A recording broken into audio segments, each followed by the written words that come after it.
Pear's business model is a prescription digital therapeutics business. So Pear believes strongly that if we are able to take a piece of software and develop that software as you might a pill or a biologic with randomized controlled trials, quality management systems, and CGMP standards, we can actually provide therapeutic options for patients that are approved by the agency, prescribed by physicians, and taken like you might any other therapeutic product by patients with diseases.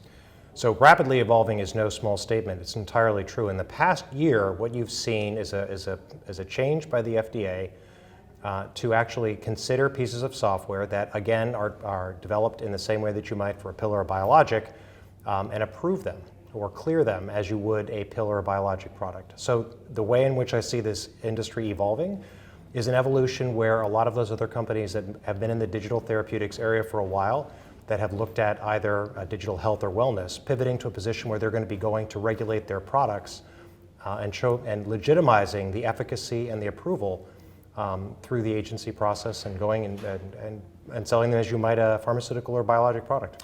I think the reason for the convergence and the pivoting of this market is now a pathway from the agency, quite frankly. And the agency has now accepted the value of software as a therapeutic option for patients. They've created this pathway. They've created the pre-certification program in which 9 companies were originally put in, and they've created a pathway where software can be considered as a true therapeutic option based on efficacy outcomes.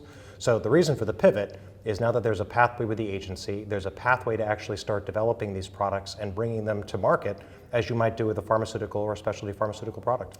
I think the DTx Summit series is doing a great job embracing the entire landscape of the digital world in the healthcare area. So it's not only looking at those companies that have traditionally been in a health and wellness area, but also looking at how we can educate about the evolving trends within this market, bringing those discussions together and having discussions on a policy perspective, a regulatory perspective, a commercial perspective, and a payer perspective to really take a look at how this next sector within pharmaceuticals is able to evolve.